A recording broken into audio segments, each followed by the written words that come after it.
Ah, beleza. Bom, gente, boa noite. Esse semestre nós vamos ter a disciplina Direito Processual Civil 5, e no Direito Processual Civil 5 a gente estuda os procedimentos especiais. Eu vou, o que eu quero deixar claro? Primeiro, em relação ao plano de curso, a gente só está fazendo uma atualização em relação à bibliografia, e uma organização lá no conteúdo para retirar algumas ações, colocar umas ações mais relevantes de acordo com algumas mudanças que a gente viu aí no cenário da jurisprudência, principalmente do STJ, em relação aos procedimentos especiais. E logo, como são várias turmas, a gente alinhando os planos, logo eu já vou postar o plano de ensino no AVA para vocês, já pronto e finalizado, de acordo com a sugestão de todos os professores que ministram. Eu ministro essa disciplina para a turma do matutino e para vocês, né, do nono A. Nono A, né? Tá certo. Mas tem outras turmas, então tem um professor que também está avaliando lá, o professor de sexta-feira que está avaliando na questão do plano. Mas isso não impede da gente mencionar o que nós vamos estudar esse semestre de uma forma mais breve, até para a gente poder aproveitar melhor o nosso tempo aqui hoje, para já começarmos com os conteúdos, né, a parte do conteúdo dos procedimentos especiais, que eu tenho certeza que vocês vão gostar muito dessa parte do processo civil, que é o último período de vocês em relação ao processo civil, e é uma parte do processo civil que ela é mais prática e vocês vão conseguir visualizar isso hoje, na hora que eu fizer uma construção da linha do tempo do processo civil de vocês, para eu poder situar a matéria, né, o que nós vamos ver esse semestre, vocês vão compreender que finalmente nós chegamos naquele momento em que vamos estudar as ações de uma forma mais específica, as ações de procedimento especial. Então, é um semestre diferente de todos que vocês já viram em termos de processo civil, porque cada aula vai ser uma ação diferente. Hoje, por exemplo, nós temos a teoria geral dos procedimentos especiais, mas na próxima aula nós já começamos a estudar as ações mesmo de procedimento especial, a gente vai estudar o juizado especial civil, depois nós vamos estudar as ações, ação de alimentos, ação de divórcio, as ações possessórias, os embargos de terceiro, vamos ver o que mais, a ação monitória, as ações coletivas, ação civil pública, ação popular. Então, cada aula vai ser uma ação diferente, que às vezes não vai ter uma relação com a ação da aula anterior. Mas, finalmente, chegamos naquele período que a gente vai estudar as ações especificamente. Bom, durante o semestre, o nome da disciplina é Procedimentos Especiais. Durante o semestre, nós vamos estudar as ações de procedimento especial, todas as ações, assim, pelo menos as mais utilizadas de procedimento especial. Em relação às avaliações, eu acho que já foi falar, algum professor já deve ter falado para vocês, nós teremos as 3 VAs, a primeira parece-me que online, as demais de forma presencial, foi o que foi me passado até agora, e elas vão valer 50, do mesmo jeito que foi no semestre passado, 50 pontos vai ser a avaliação, e 50 pontos daquelas atividades que vão lá na pós-aula síncrona, que eu devo postar ou sempre uma pergunta, 2 perguntas aí envolvendo a matéria do dia, tá? Em relação à bibliografia. Procedimentos especiais, como nós teremos muitas ações diferentes no semestre, é difícil encontrar um livro único que trate especificamente das ações, né? Todas essas ações.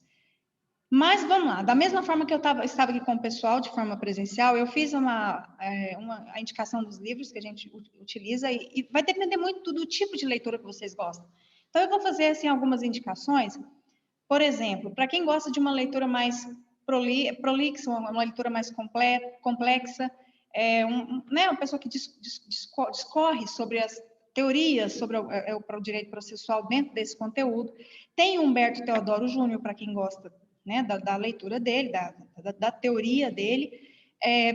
Uma leitura mais intermediária, isso tudo é o volume Procedimentos Especiais, tá? É bem escrito assim, Procedimentos Especiais, na capa do livro. Naquelas coleções. O Daniel Amorim, para quem gosta também, Procedimentos Especiais, é muito difícil achar um autor ruim em Procedimentos Especiais. Tem o Fred Dier, que alguns alunos gostam muito, que é uma leitura mais intermediária. Tem uma leitura mais didática, que eu também gosto de recomendar, que é o do professor o Marcos Vinícius Rios Gonçalves. Ele escreveu um volume único de processo civil, e é bem grande, assim, a parte de procedimentos especiais dele eu gostei muito, é bem didático mesmo, é aquele livro, assim, que eu falo que é aquele livro para você pegar ali aquele, né, esquema e poder assimilar bem, é bem didático, é bem acessível a linguagem. Esse, inclusive, eu recebi há uns dias lá na UAB, na Escola Superior de Advocacia, eu tenho em PDF, e caso alguém queira, é só entrar em contato comigo que eu passo, já é a edição de 2020, passo por PDF, e vocês podem olhar e ver mesmo aí em relação aos procedimentos especiais, é um livro bem interessante, tá bom? Fiquem à vontade em relação a isso, muita gente tem meu contato aí, é só mandar que com certeza eu compartilho com vocês esse material que eu for recebendo.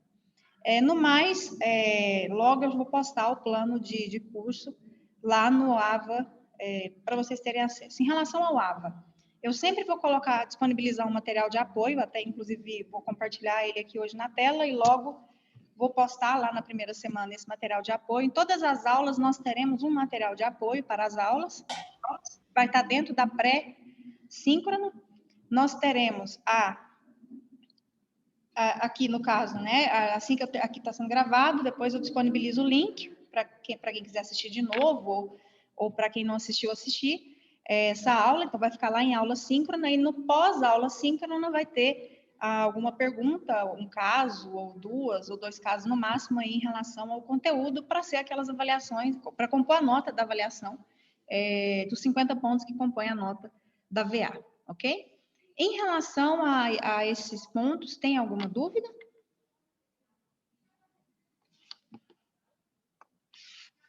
A gente pode começar no conteúdo, ok? Tá, e no mais, qualquer dúvida que vocês tenham também, é só entrar em contato comigo, e é sempre muito aberto e acessível nosso diálogo. Mas vamos lá. Bom, primeiro, não acredito, assustei muito na hora que eu entrei hoje na sala de aula e vi aqui o rosto de alguns alunos, eu não acreditei que realmente vocês já chegaram no 9º período, passou muito rápido, e fiquei muito feliz de estar com a turma de vocês no processo civil. É um processo civil bem mais pesadinho, a gente pensa que execução é pesado, não, procedimentos especiais é pesado, porque são procedimentos diferentes, em todas as aulas nós teremos ações diferentes. E eu quero começar a nossa aula fazendo a seguinte pergunta: quando se depara com um caso, eu vou falar alguns casos aqui, vamos fazer um método, vamos fazer uma inversão? Eu vou trazer a prática primeiro e depois a gente vai para a teoria. Quando chega um caso para vocês analisarem, seja um caso que alguém está falando, alguém conta um caso para vocês darem uma solução, ou esse caso aparece numa prova, vamos supor que estou fazendo uma prova, ou eu estou aqui passando um caso para vocês analisarem, ou uma atividade, ou vocês estão fazendo um exame de ordem, por exemplo, e tem lá o caso para vocês elaborarem uma peça processual, e essa peça é uma petição inicial. Qual é a primeira coisa que nós temos que fazer, nós processualistas temos que fazer em relação a esse caso? Eu vou dar os exemplos para vocês compreenderem melhor essa pergunta. Vamos pegar 3 exemplos. Vamos supor que alguém aqui tem uma chácara, um sítio, uma fazenda, e essa fazenda, esse imóvel foi invadido ontem, há um dia. Tem 24 horas que esse imóvel foi invadido. Então, você perdeu a posse do imóvel, você quer a posse de volta. A gente chama isso no direito processual de reintegrar. Então, você quer ser reintegrado na posse daquele imóvel. E aí nós temos outra situação. Suponhamos que chega para vocês uma criança com a mãe, poderia ser com o pai também, e aí fala, olha, nunca recebeu pensão alimentícia. Nunca. Tá aqui. Vamos chegar a outro caso aqui agora. Vamos pegar a seguinte situação. Alguém chega para vocês e fala o seguinte: eu conheço uma pessoa que ela foi fazer uma cirurgia estética, uma cirurgia plástica, e ela houve um problema na anestesia, ela teve um choque, e ela está em estado semi-vegetativo, ela era modelo, ela tinha contratos que foram rompidos em razão desse ato ilícito que foi cometido. Ela perdeu R$200 mil só na rescisão desses contratos, na quebra de contrato. Ela está deixando de ganhar tanto, porque ela tinha uma renda de tanto X aí por mês. Ela tem o dano moral, enfim, tem muitas situações aí. envolvendo essa possível reparação de danos nesse caso. São 3 situações completamente diferentes aqui. No primeiro caso, eu tenho um caso envolvendo uma questão extremamente cível, de competência em regra da vara cível. No outro caso, eu tenho uma matéria cível, né, que é a questão da posse. No outro caso, eu tenho família cível, eu tenho aqui uma possível ação de alimentos. E no outro caso, eu tenho uma ação também de reparação de danos de matéria cível, mas que envolve a relação de consumo. Então, são 3 situações completamente diferentes. E suponhamos que vocês têm que dar andamento a formalizar as devidas ações. Vocês já têm a documentação, vocês mentalmente já fizeram todo aquele exercício de teoria geral do processo, de verificar, por exemplo, a partir do momento que eu conto um caso, que vocês recebem um caso, independente da forma que esse caso aparece, é muito rápido esse raciocínio. Vocês não percebem, mas vocês já fizeram essa análise aí. Vocês já conseguiram identificar os elementos da ação, vocês já conseguiram identificar que existem partes, quem são as possíveis partes, vocês já conseguiram identificar os pedidos, os possíveis pedidos desses casos que eu passei para vocês. Vocês já conseguiram identificar a causa de pedir. O que é a causa de pedir? A causa de pedir se divide em causa de pedir remota e causa de pedir próxima. A causa de pedir remota são os fatos que vão constituir aquele direito daquela pessoa. Então, quando eu visualizo uma petição inicial, que eu tenho lá primeiro o endereçamento, depois eu tenho a qualificação das partes, e de repente vem ali na petição inicial dos fatos. Aquilo ali é a causa de pedir remota. E aí logo depois vem a causa de pedir próxima, que são os fundamentos jurídicos do pedido de um autor, ou de autores ou de uma autora. Então, eu tenho ali os elementos da ação, partes, pedido e causa de pedir. Vocês conseguem visualizar tudo isso? Só a partir do momento que eu vou falando com vocês vão conseguindo identificar isso. Vão conseguindo identificar também os pressupostos processuais. Então, vocês conseguem verificar quem tem legitimidade para ajuizar essa ação. Quem seria competente para julgar essa ação?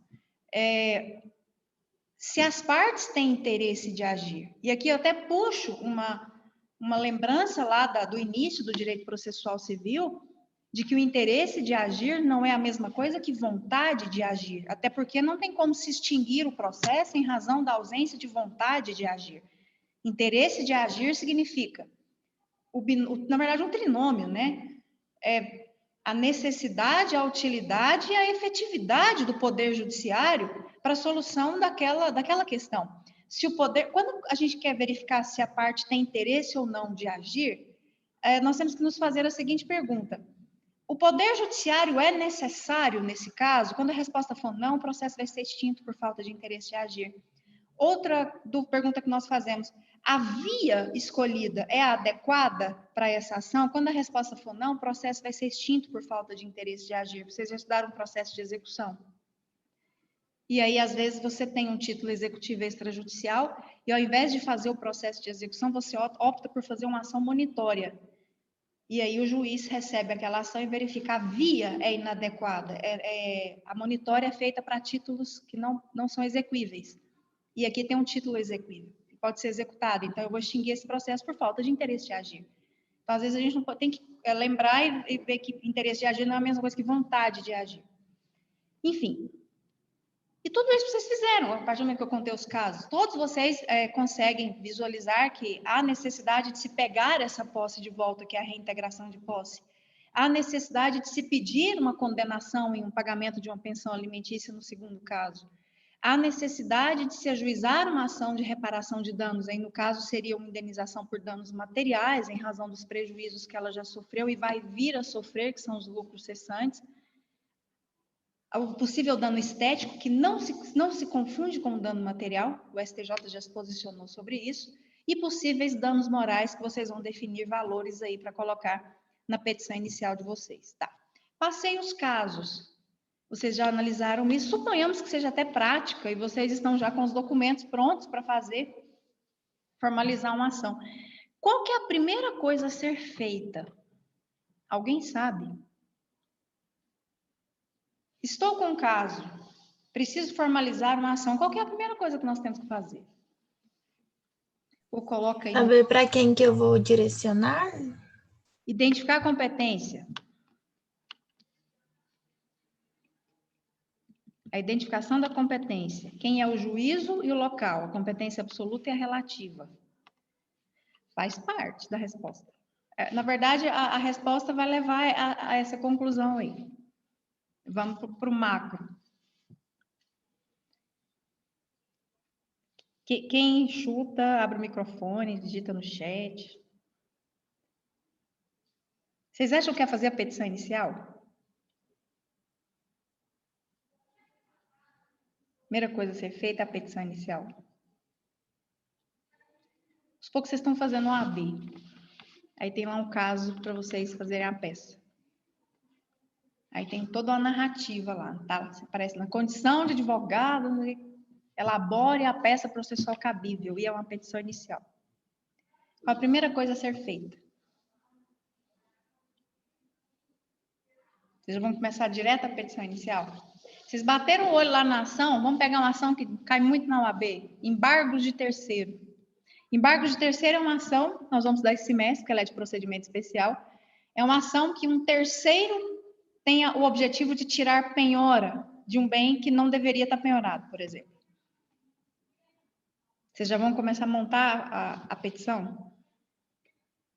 Porque tem algo aí entre o caso e a elaboração da petição que obrigatoriamente nós temos que fazer sempre. Se nós não fizermos, nós podemos errar a petição. A construção da petição vai influenciar na própria elaboração da petição inicial. E é exatamente por isso que a gente tem um semestre dessa matéria. Identificar o... Alguém? Seria identificar o rito ou o procedimento a seguir, professora? Identificar o procedimento. A gente não monta a ação, a gente não começa a elaboração, muito bem, Vinícius, a gente não começa uma elaboração da petição inicial sem a identificação do procedimento daquela ação. Dentro do processo civil, no processo de conhecimento, nós temos só 2 tipos de procedimento, não tem como fugir disso. Nós só temos 2 tipos, ou o procedimento ele vai ser comum, ou o procedimento ele vai ser especial. Não estou me referindo ao nome da ação. As ações, elas podem ter o mesmo nome e serem de procedimento comum e procedimento especial, por exemplo, ação de indenização. Ação de indenização por danos morais, eu posso ter uma ação de indenização por danos morais de procedimento comum e posso ter uma ação de indenização por danos morais de procedimento especial, por exemplo, no juizado especial civil por uma inscrição indevida, que eu pretendo um dano moral cujo valor da causa não é superior a 40 salários mínimos. Então, eu tenho um procedimento especial. Então, às vezes, não é o nome da ação que vai definir um procedimento especial. É o rito mesmo, é o procedimento. A gente tem que estabelecer a diferença entre processo e procedimento. O processo, ele é estático, o processo ele não é dinâmico. O processo é um conjunto de atos que visa o exercício do direito de ação e que também busca a prestação da tutela jurisdicional, seja ela contenciosa, seja ela voluntária. É um instrumento, ele é parado, ele é estático, é um conjunto de peças. E no ambiente virtual, quando a gente abre um processo, a gente vê eventos. Então, são vários eventos ali que vão compor esse processo. Agora, o que movimenta o processo é o que nós chamamos de rito, é o que nós chamamos de procedimento. E cada ação, cada processo vai ter um movimento diferente, vai ter um rito diferente. E é exatamente isso que nós temos que identificar. Qual que é o movimento desse processo? Qual que é o rito? O que eu tenho que pedir? Como que eu vou formular os meus pedidos? Se esse procedimento ele é diferente, vamos fazer uma construção histórica do que vocês já viram até agora em termos de processo civil, para a gente poder sintonizar a nossa disciplina. Vocês estudaram teoria geral do processo no 4º período, e na teoria geral do processo, vocês estudaram regras gerais do processo de conhecimento. E um pouco, talvez, de regras gerais da execução, mas pouquíssimo.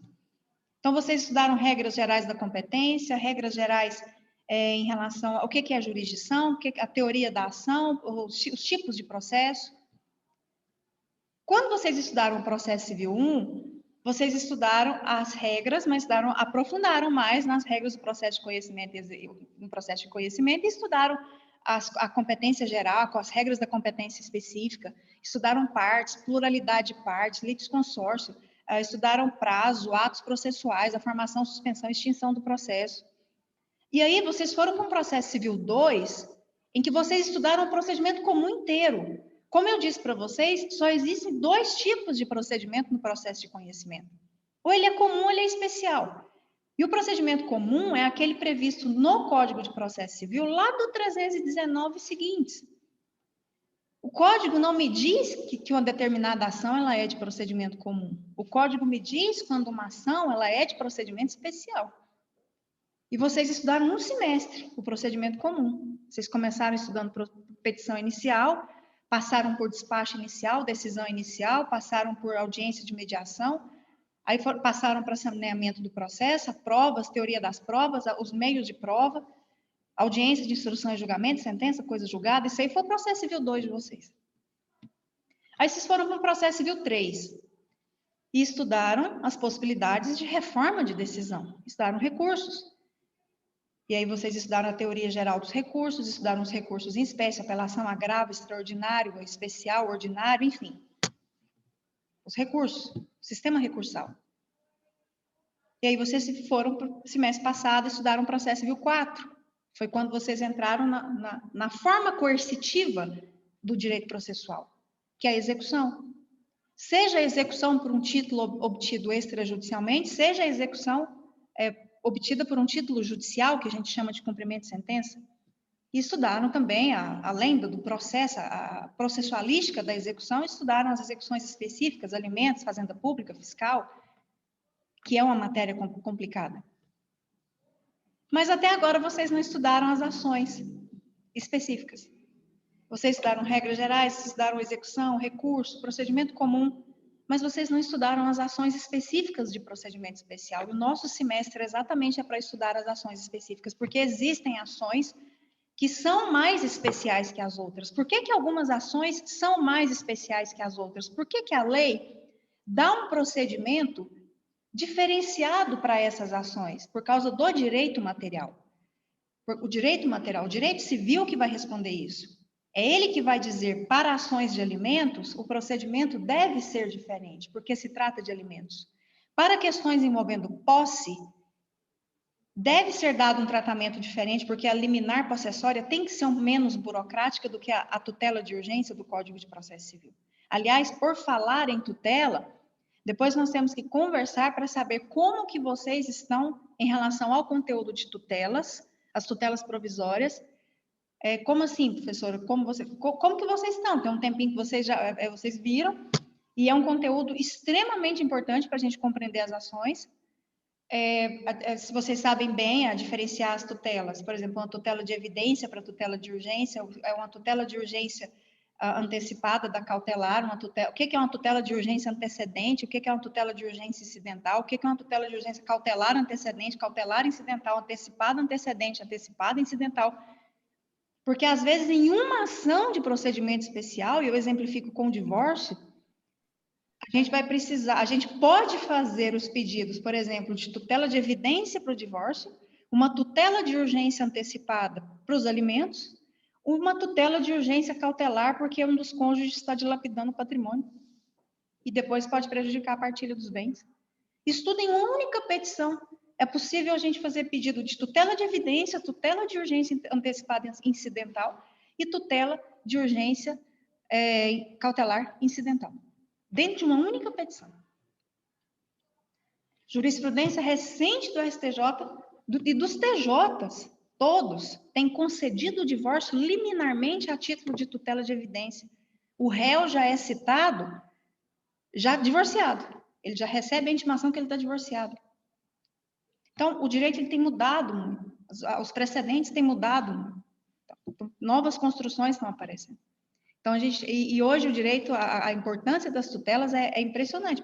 E agora, no nosso conteúdo, então, a maioria das ações, a gente trabalha com liminares. Por exemplo, uma pergunta muito comum que eu vejo acontecer em algumas bancas. Qual a natureza da liminar possessória? Ela tem natureza de tutela de urgência antecipada ou tutela de urgência cautelar? Então, é importante a gente, se tiver necessidade de a gente fazer um encontro sobre tutelas, aí em algum momento a gente organiza para fazer. Vocês falem comigo, porque é importante sabermos a diferença para pedir de forma correta dentro das petições iniciais. Eu até brinquei com os meninos que estavam aqui, vamos fazer sim, que bom, fico feliz. Estava aqui na sala com o pessoal, e ainda virei para eles e falei assim, sabe aquela hora lá atrás que vocês ficavam assim, não, esse negócio é difícil, mas lá na frente a gente resolve. Não é difícil, mas lá na frente, chegou lá na frente. Sabe aquela hora assim, que lá na frente, chegou, é agora. A hora que empurrou é exatamente nesse momento. Não dá mais. No 10º período, vocês não têm mais processo civil. É o último semestre de processo civil. Então, vamos aproveitar da melhor forma possível. Por favor, qualquer dúvida, vou começar a aprofundar aqui no conteúdo agora. Qualquer dúvida que vocês tenham. Professora, mulher, você está aí falando de posse, eu não sei nem o que é direito, eu não sei nem o que eu estou fazendo aqui nessa sala. Eu não sei nem o que é. Você está falando de reintegração de posse, eu não sei o que é ação. Então, me manda aqui. Tem como você tirar o everyone e manda só para mim? Professora, não sei nada do negócio. Então, eu preciso nivelar, não é nem nivelar, eu preciso começar a minha história de vida processual. Conversem comigo. Passem para mim a dificuldade, principalmente em tutela, nos procedimentos, a pessoa não compreende esse negócio de execução. Por exemplo, eu gosto muito de fazer na aula de ação de alimentos a execução de alimentos de novo, porque é um negócio nebuloso, na prática até hoje dá problema, e eu gosto de fazer porque eu acho que é nebuloso, eu acho que é um negócio complicado. Professor, não entendi bem intervenção de terceiros, o negócio está empetecado. Vamos aproveitar o 9º período da melhor forma possível, tá? Para fazer o nivelamento. Fabiana, eu vou te falar uma coisa, eu imagino, porque execução, né, remoto, execução é um negócio tão complicado. Eu estava até conversando com os meninos aqui, semestre passado, uma instituição em Goiânia, que eu leciono na Unialfa, me pediu para ficar com a turma de TGP. Eu perdi peso na aula. Vocês imaginem TGP remoto. Sabe a alfabetização da criança? Ensinar a criança a escrever remoto? O TGP é a alfabetização processual. É aquele momento que você vai pegar a pessoa da área do direito e vai começar a alfabetizá-la no processual. Eu saía da aula pingando. Quando eu falava lead, sabe o que é lead? Porque eu sempre fui acostumada com o 9º período, eu soltava umas palavras assim, é muito complicado. Então, seleciona os pontos que a gente trata, tá? Especificamente do que dentro da execução a gente trata, e tenta aproveitar da melhor forma possível, tá bom? Mas é bom saber as dificuldades, né? Acho que a gente tem que pegar mesmo essas dificuldades e tentar da melhor forma possível resolver isso aí. Não dá para sair daqui com essas dúvidas, principalmente com o mercado do jeito que está e com as exigências de provas do jeito que elas estão. Gente, mas vamos lá. Procedimentos especiais, tá? Eu falei que existem 2 tipos de procedimentos do processo de conhecimento, ou vai ser comum ou vai ser especial. E falei que a primeira coisa que nós temos que fazer é identificar o procedimento antes mesmo de elaborar a petição inicial, porque às vezes aquele procedimento tem regras específicas para a própria elaboração da petição inicial. Por exemplo, uma ação monitória, que é uma ação que nós vamos dar esse semestre, o artigo dela prevê a petição inicial monitória deverá apresentar isso, e coloca uns requisitos obrigatórios. Se você não segue esses requisitos obrigatórios, você pode ter uma emenda da sua petição inicial, ou às vezes um indeferimento, a depender da situação. Uma emenda tem um prazo de 15 dias úteis, mas isso em termos de processo, o impacto disso no processo pode ser de 60 dias, 90 dias, uma emenda, porque o processo vai ficar paralisado, te deu o prazo, volta para aquilo, certifica, e você atrasa o processo, por quê? Porque você não observou que o procedimento era especial e aquela petição tinha regras especiais para a sua própria elaboração. O primeiro, segura aqueles 3 casos, tá? Que eu passei para vocês, porque eles vão ser usados durante a aula. A possessória, a alimentos e a indenização por erro médico. Então, existe uma técnica para identificar o procedimento, então? Se eu tenho que identificar o procedimento primeiro, e se existe o comum e o especial, como que eu faço para saber, então? Eu pego o caso, eu tenho que decorar? Como que é isso? Alguém chega e me conta o caso, eu já tenho que saber se ele é comum ou especial? Não, existe uma técnica de identificação do procedimento. Como que funciona? Funciona da seguinte forma. Como existem só 2, ou é comum ou é especial, Na técnica, o primeiro passo é verificar se o procedimento é comum. Perdão, é um critério de exclusão do comum. É verificar se o procedimento é especial. O critério é a exclusão. Então, primeiro, eu verifico se o procedimento é especial. Pergunta, por que eu verifico primeiro se ele é especial e não comum? Porque o código me diz o que é de procedimento especial. Quando eu pego o Código de Processo Civil, eu tenho lá artigos que me dizem esta ação é de procedimento especial. Estas ações são de procedimento especial. Então, aquilo que é dito, aquilo que está expresso, aquilo que está escrito, é mais fácil de eu identificar. Quando eu pego uma ação possessória, por exemplo, em regra, ela é de procedimento especial, a gente tem exceção, mas em regra ela é de procedimento especial, eu pego o Código de Processo Civil e eu vou lá na parte dos procedimentos especiais e eu consigo encontrar a ação possessória. Quando alguém fala assim, embargos de terceiro é de procedimento especial, quando eu pego o Código de Processo Civil, eu consigo localizar dentro do lado do campo procedimentos especiais os embargos de terceiro. Então, aquilo que o código me diz que é de procedimento especial, eu já sei que é especial. Então, não existe silêncio em relação aos procedimentos especiais, não existe omissão. É dito que o procedimento a ser seguido é especial, e o código até diz como que vai ser aquele procedimento. Ele escreve, está escrito lá. Onde que está escrito no Código de Processo Civil? Quando vocês pegam o CPC e abrem,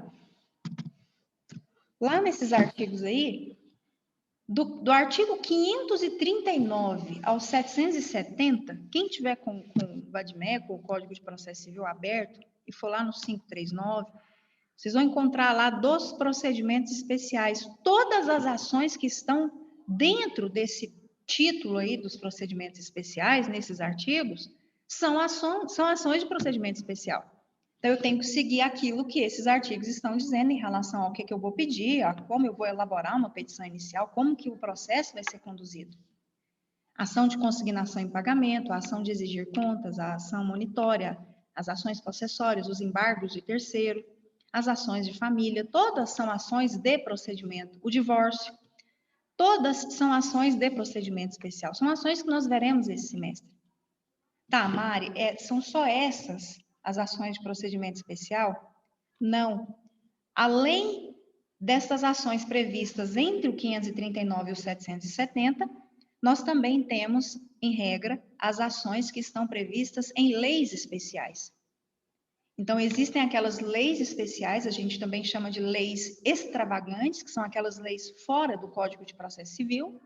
E, em regra, se uma lei especial prevê uma ação, ela será de procedimento especial. Vou dar um exemplo para vocês, que é a lei de alimentos.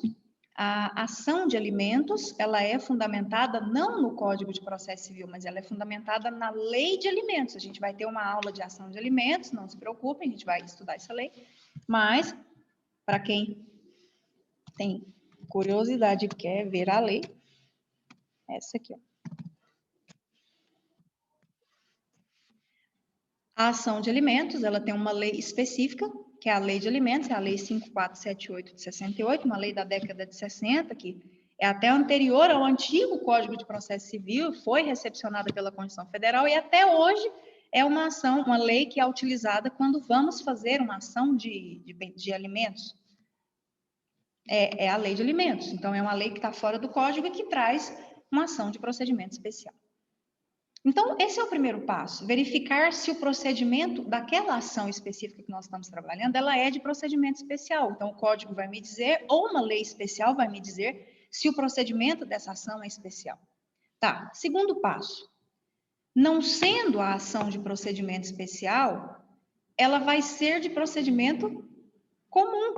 Então, o critério é exclusão. Porque o Código de Processo Civil e nenhuma lei, com raríssimas exceções, talvez umas 2 ou 3, não vão colocar para nós assim, são ações de procedimento comum. No silêncio da lei, a ação ela é de procedimento comum. Então, nós temos o quê? Nós temos ações de procedimento especial previstas no Código e em leis especiais, e aquelas que não constam nesse rol, elas serão automaticamente de procedimento comum. Agora sim vocês vão lembrar de uma definição que provavelmente quem ministrou a aula para vocês de Direito Processual Civil 2, procedimento comum, quando foi dar o conceito, virou e falou, o que é procedimento comum? E aí, qualquer livro que vocês pegarem lá, a definição de procedimento comum. Antigamente falava-se a palavra ordinário, procedimento comum ordinário. Essa palavra não existe mais, ela foi abolida do CPC de 2015, não aparece mais. Ou é procedimento comum ou especial, não tem mais ordinário, sumário, sumaríssimo, isso aí sumiu.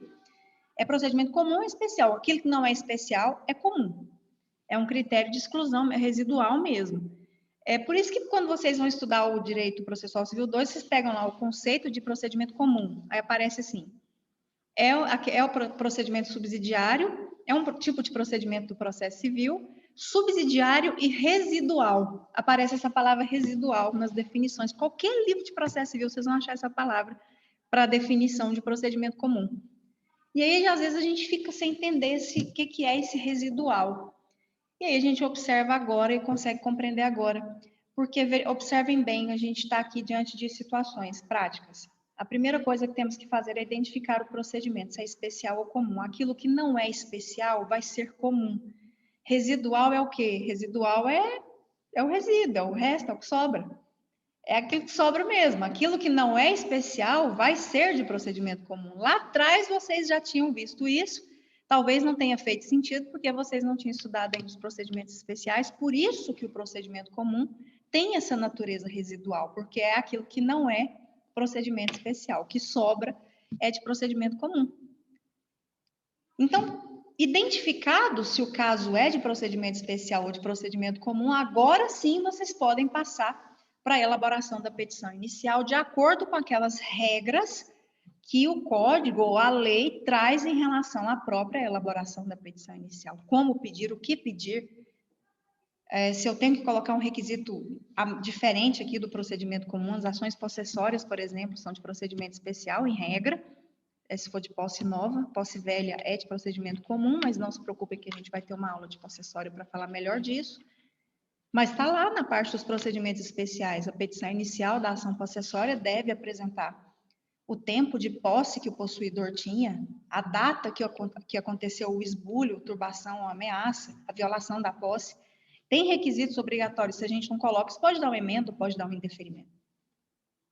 Então, é importante. Por isso que temos um semestre para estudar os procedimentos especiais, para verificar essas particularidades especiais dessas ações mais específicas. E a gente passa o semestre estudando cada aula um tipo de ação, ou as ações de um tipo de procedimento, como, por exemplo, na próxima aula nós vamos estudar as ações de competência do juizado especial civil, que é um procedimento especial, porque as ações são previstas em uma lei especial, que é a Lei 9.099, de 1995. Nós temos 3 tipos de juizados no Brasil, que é o juizado especial civil, o juizado especial federal e o juizado especial da Fazenda Pública. São 3 juizados previstos em leis diferentes.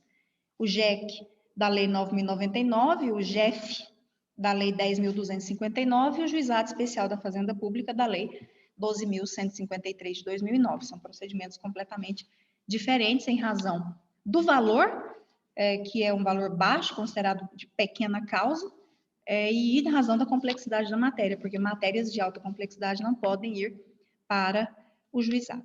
Bom, feitas essas considerações sobre a técnica de identificação do procedimento, nós temos que lembrar, deixa eu compartilhar com vocês o material aqui.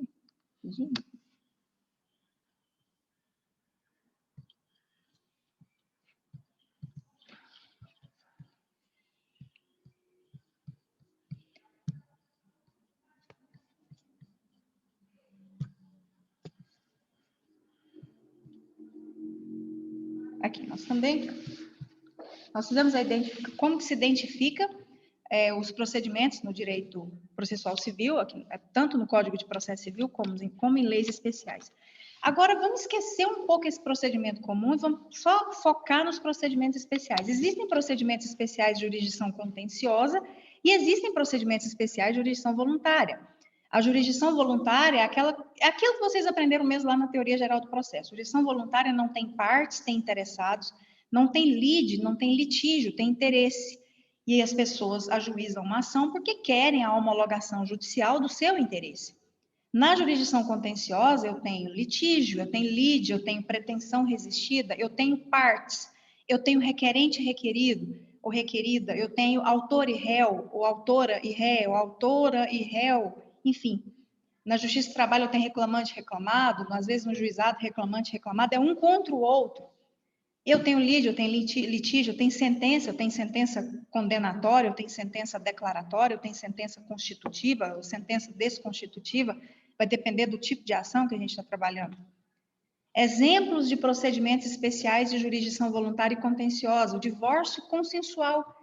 Divórcio consensual com filhos menores, e aí o casal chega para vocês e fala, olha, nós queremos nos divorciar, e nós temos 2 filhos menores, depois até na aula de divórcio a gente fala sobre aquele provimento lá, de poder fazer o divórcio no cartório com filhos menores, tem uma questão aí que nunca é falada, o provimento deixa lá bem claro que é possível sim, desde que tenha um prévio ajuizamento da ação lá na vara de família para ver a questão dos menores, porque você tem que comprovar isso no cartório. Não é simples, não. Mas vamos supor que vocês estão fazendo tudo lá na vara de família, o divórcio consensual, tem acordo em relação à guarda dos filhos, tem acordo em relação à pensão, acordo em relação à partilha de bens, acordo em relação a absolutamente tudo. O que vocês precisam em razão da presença de menores, o Ministério Público vai intervir, fazer um parecer, tá tudo ok. Vai ter uma sentença que vai homologar os termos do divórcio e aí basta a averbação nos respectivos cartórios aí onde ocorreu o casamento. Isso é um exemplo de procedimento especial de jurisdição voluntária. E um procedimento especial de jurisdição contenciosa, nós temos o divórcio litigioso, por exemplo. O divórcio é de procedimento especial, já avisando para vocês, é uma ação muito comum. Infelizmente, a gente vê aí dos dados do IBDFAM, para cada... Olha, só para vocês terem uma noção, a gente entra nesse ponto aí na aula das ações de família e na aula de divórcio. Mas há uns 3 anos, para cada 10 casamentos, eram 4 divórcios. No ano passado, a cada 10 casamentos, 7 divórcios. Nós chegamos em 70% de divórcio. Então, o divórcio é um negócio, assustador. É um número assim, a gente que acompanha vê, é um negócio assim, impressionante o número de divórcios que tem. Mas, enfim, divórcio é algo que acontece muito e divórcio é de procedimento especial. Sempre vai ser de procedimento especial, estou me referindo aos judiciais, claro que tem o extrajudicial que a gente vai estudar, mas são de procedimento especial. A diferença é que um é voluntário, o outro é contencioso. É um contra o outro, aí litígio pode ser, talvez não tenha litígio em relação a...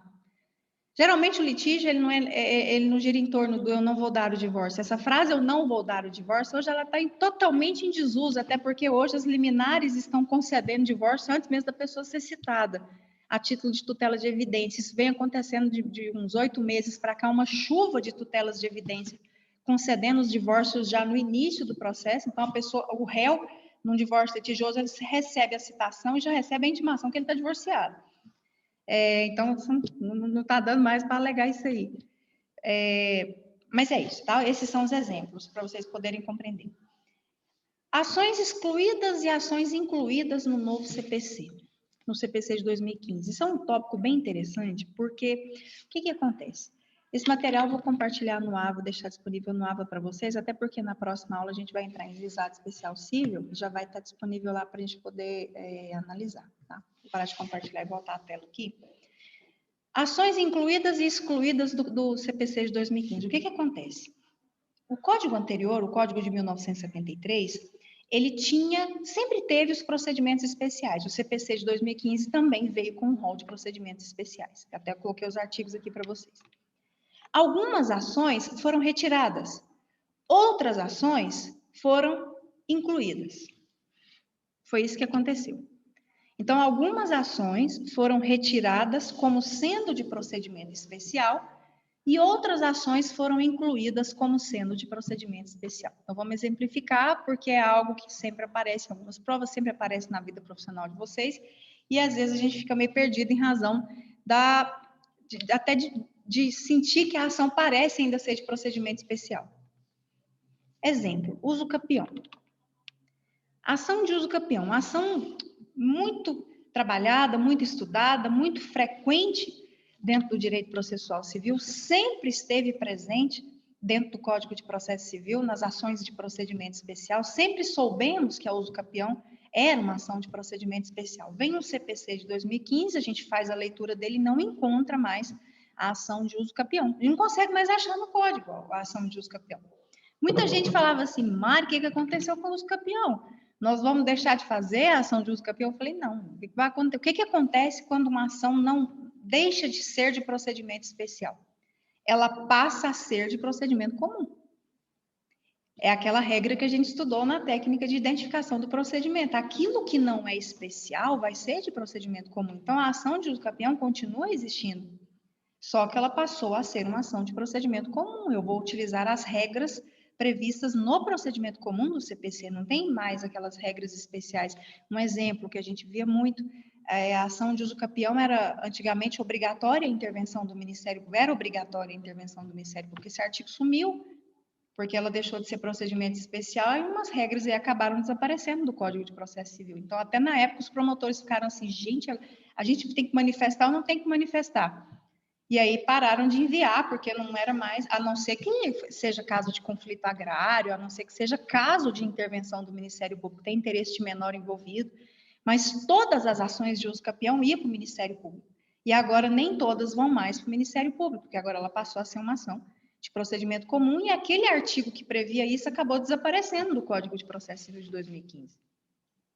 Uma outra alteração que nós temos aí, que é que merece uma certa atenção nossa, é em relação a uma ação que se chama ação de exigir contas. Ação de exigir contas. O que acontece com essa ação de exigir contas? Vamos deixar ela aqui de lado um pouquinho, vamos voltar numa determinada ação que sempre foi de procedimento especial e depois sumiu dessa parte dos procedimentos especiais. Gente, existia uma ação que se chamava ação de prestação de contas. Ela sempre foi de procedimento especial. Ação de prestação de contas. A ação de prestação de contas era uma ação interessante porque os dois lados podiam fazer. Quem queria prestar contas podia fazer a ação de prestação de contas e não estava conseguindo, podia fazer para prestar as contas. E quem queria saber das contas também poderia ajuizar a ação de prestação de contas. Vamos supor que o Matheus... que eu deixei meus bens com o Matheus, porque eu vou fazer um curso fora e vou deixar o Matheus na administração dos meus bens, faço um documento, tá tudo com ele, imóvel, carro, conta, tudo com ele. Eu volto e não consigo falar com o Matheus, não estou achando meu carro mais, o negócio deu uma desaparecida, o Matheus está me evitando, e aí eu vou e ajuizo uma ação de prestação de contas contra o Matheus. Era uma possibilidade. Ou o contrário, o Matheus... Gente, eu preciso viver minha vida, não posso ficar administrando isso aqui. Eu tenho que passar, entregar essas contas e me liberar disso. E eu me recusando. Então, o Matheus, para quem queria prestar as contas, também pode fazer a ação de prestação de contas. Isso é uma ação dúplice. É uma ação que pode ser feita pelos dois lados, uma via de mão dupla aqui. Essa é a ação de prestação de contas. O que acontece? Vem um CPC de 2015 e a gente não acha mais a ação de prestação de contas como sendo de procedimento especial. Pronto, sumiu a ação. O povo ficou perdido na época. Aquilo que não é especial é comum. Então, primeira regra, ação de prestação de contas é procedimento comum. Se não está lá no procedimento especial, ela é procedimento comum, não é que ela deixou de existir. Só que quando a gente faz a leitura desses artigos aí, vocês vão encontrar essa ação. Aí a gente acha uma ação assim, ação de exigir contas. Aí alguém vai lá e fala, não é que ela deixou de existir, ela mudou de nome. Ela antes chamava ação de prestação de contas, agora ela chama ação de exigir contas. Foi só isso que mudou o nome dela. Mas, na verdade, se você observar, a mudança do nome mudou muita coisa. Porque agora, se ela se chama ação de exigir contas, só uma pessoa pode ajuizar essa ação, só um lado. Quem quer prestar não quer exigir. Quem quer prestar só quer prestar. Vai ter que ajuizar a ação de prestação de contas do procedimento comum. Agora, quem tem o direito de exigir as contas vai poder utilizar o procedimento especial. Aí vocês pensam, gente, mas é tão diferente assim? Para ser especial, comum? Sim. os prazos são mais curtos. Em tese, os procedimentos especiais são mais rápidos, as liminares são mais desburocratizadas. Tudo neles é um pouco diferenciado para ser mais rápido. Então, a ação de exigir contas tem um procedimento mais curto do que uma ação de prestação de contas de procedimento comum. A gente quer aquilo que vai dar uma resposta mais rápida. Então, a ação de exigir contas é de procedimento especial. A ação de prestação de contas é de procedimento comum. Vamos falar do que é exemplo de ação de exigir contas. Ação de exigir contas de inventariante. Suponhamos que vocês estão trabalhando dentro do inventário. Dentro do inventário, no início do processo de inventário, é nomeado o inventariante, que é o administrador do inventário, do espólio dos bens, de empresas, de rendimentos, enfim. E aí tem algum herdeiro ou os herdeiros estão achando estranho alguma coisa aí. Olha, eu estou achando esquisito, esse processo está demorando demais, nós não temos informações do inventário. Antes, quando a pessoa estava viva, tinha um rendimento, agora esse rendimento não está vindo menos, está pouco, está destruindo um patrimônio, está se perdendo, está tendo alguma omissão do inventariante, algum problema lá do 622 do Código de Processo Civil, que são os casos até de remoção desse inventariante, substituição. Aí você é herdeiro, um dos herdeiros, e você tem interesse em saber como estão as contas do inventário, você vai a juízo uma ação de exigir contas contra o inventariante. E se ficar comprovado que tem problema nessas contas, ele pode ser removido e substituído por outro herdeiro como inventariante. Então, é um exemplo muito comum de ação de exigir contas de procedimento especial. É a ação de exigir contas contra o inventariante, do inventário, por exemplo, que tem que prestar contas do inventário.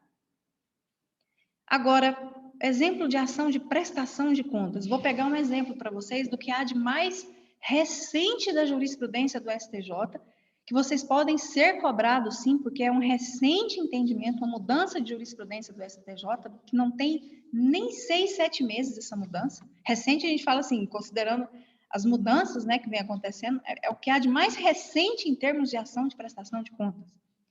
A ação de prestação de contas, prestação, não é de procedimento especial, é de procedimento comum, porque não é exigir, só é exigir, que é de procedimento especial. E, recentemente, o STJ não é que autorizou, ele entendeu possível a ação de prestação de contas de pensão alimentícia. Tinha muitas ações de pessoas que pagam pensão alimentícia, querendo a prestação de contas para saberem como que aquela pensão alimentícia estava sendo empregada ali no sustento de alguém. Né? Como que aquele dinheiro estava sendo empregado, se estava sendo empregado. E aí era indeferido, porque o argumento era de que a ação de prestação de contas do procedimento especial, a ação de exigir contas, ela não tem essa finalidade, ela é mais voltada para questões mercantis, não para questões familiares. E eram indeferidas. Em maio, se eu não me engano, em maio de 2020, no ano passado, em julgamento, né, pelas plataformas, já em razão da pandemia, a ministra Nancy Andrighi levantou essa questão num recurso, numa ação de prestação de contas de pensão alimentícia no STJ, e houve a votação lá, houve uma divergência, mas ficou definido por maioria que é cabível a ação de prestação de contas de pensão alimentícia, porque quem paga pensão alimentícia tem o dever, tem o direito de saber como que o valor está sendo empregado. Desde que o procedimento a ser aplicado seja o procedimento comum. Então, de acordo com o recente entendimento do Superior Tribunal de Justiça, é possível a ação de prestação de contas de pensão alimentícia, desde que seja ação de prestação de contas de pensão alimentícia com procedimento comum. Não pode ser feita a ação de exigir contas de procedimento especial, porque os objetivos são incompatíveis, eles se chocam. Mas é possível a ação de prestação de contas de pensão alimentícia pelo procedimento comum. Então, é o que há de mais recente em termos de atualização de prestação de contas da jurisprudência do STJ, tá? Para a gente poder já finalizar... Nossa, isso é muito rápido. Para a gente poder finalizar, eu tinha conversado com vocês 3 casos inicialmente. Falei de um caso de ação possessória, de uma invasão que aconteceu há 24 horas de uma área. Falei de um caso de alimentos, de uma possível ação de pensão alimentícia para receber alimentos, e falei de uma indenização por erro médico, que provavelmente nós teremos aí um valor muito alto, em razão dos danos que foram causados nesse caso específico. Vamos tentar aqui a gente identificar o procedimento, tá? Nesse primeiro caso, com o que vocês já ouviram até agora e raciocinando aí, né, com o estudo de vocês, o que vocês acham? Nesse primeiro caso da possessória, que a invasão foi ontem, uma ação de reintegração de posse, vocês acham que é uma ação de procedimento especial ou comum? Pode abrir microfone, pôr no chat. A possessória, que a invasão foi ontem, vocês acham que é especial ou comum? O primeiro passo é verificar se é especial, lembra disso.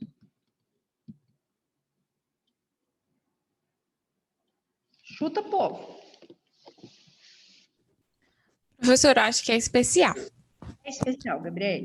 Se você pegar aí entre o 539 e o 770, você vai encontrar a ação de reintegração de posse, ela é uma ação de procedimento especial, tá? Muito bem. A ação de alimentos, de pensão alimentícia. Vocês acham que ela é de procedimento especial ou comum?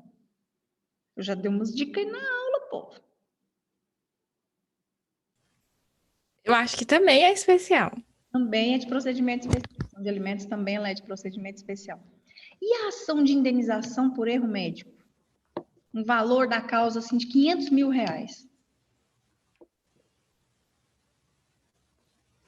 Aí eu acho que é comum. Ela é de procedimento comum. Ação de indenização, gente, ela é por natureza de procedimento comum. Nós só teremos a ação de indenização de procedimento especial quando o valor dela permitir, e a matéria também. Por exemplo, quando nós optarmos por ajuizar a ação no juizado especial civil. Então, vamos supor, vou pegar a Gabriele aqui que respondeu, pegar o exemplo com ela. Vamos supor que a Gabriele teve o nome inscrito indevidamente no Serasa ou no SPC em razão de uma conta que ela já pagou e tem um comprovante. A gente sabe que a indenização ela não vai ser superior a 40 salários mínimos se não ocorreram outros danos ou impediu ela de fazer uma negociação. A mera inscrição indevida, a gente sabe que não vai passar de 40 salários mínimos. E ela opta por ajuizar a ação de indenização por danos morais contra a empresa no juizado especial civil. Aí nós temos uma ação de indenização de procedimento especial. O que vai colocar nesse caso especificamente é em razão do valor, e aí ela é um juízo diferenciado, mas a indenização ela tem a natureza de já ser uma ação de procedimento comum. Tá? A gente não vai achar nenhum artigo dentro do Código de Processo Civil dizendo a ação de indenização será de procedimento especial. Fique totalmente silencioso, tá bom? E aí, povo, alguma dúvida? Ok. Por enquanto, nenhuma, professora. Beleza, isso é uma teoria geral dos procedimentos especiais, a gente vai entrar nos procedimentos especificamente, nas ações especificamente, aí com certeza as dúvidas vão surgir. Vou recomendar a leitura, façam a leitura desse material, do que eu falei nos livros, se alguém quiser até o livro aqui em PDF, me manda um oi, que eu compartilho com vocês, o que eu tenho aqui, tá? Mas leiam, estudem também nas doutrinas e artigos, peguem esses casos mais recentes julgados, deem uma olhada nos julgados, nessa prestação de contas de pensão alimentícia, exigir contas de inventariante. São ações que com certeza na vida profissional de vocês vai aparecer, que tem umas polêmicazinhas aí ainda, envolvendo os entendimentos jurisprudenciais, tá bom? Posso já afirmar para vocês, o mesmo conteúdo que está sendo feito presencial, está sendo feito aqui, até falei para os alunos, fica parecendo estranho, né? 1h40, 50, tem mais interferências e de esclarecimento de dúvida e alguns debates na sala de aula aqui, vocês falam pouco. E vocês poderiam falar mais, tá? Falem mais aqui, participem mais. Então, não se preocupem em relação a conteúdo. Nós sempre estaremos alinhados com o presencial, sempre. Porque senão, como é que seria uma avaliação? Então, não se preocupem, lá no presencial está tendo mais conteúdo, aqui menos, não. No mesmo ponto que eu parei no presencial, parei aqui com vocês, ok? Qualquer dúvida que vocês tiverem, falem comigo, que a gente resolve. Todos, acredito, têm meu contato. Quem não tem alguém que tem que passa e pode passar, que a gente resolve. É isso. Desejo boa semana para vocês. Até o final de semana o AVA vai estar ok. Não vou colocar atividade ainda essa semana, a gente começar a atividade só na próxima semana, mas já vou disponibilizar esse material já para a gente poder acompanhar na próxima aula, tá bom? Boa semana para todo mundo. Obrigada, noite, professora. Boa professora. semana. Obrigada, professora. professora. Boa Boa semana noite. também. Obrigada, boa noite.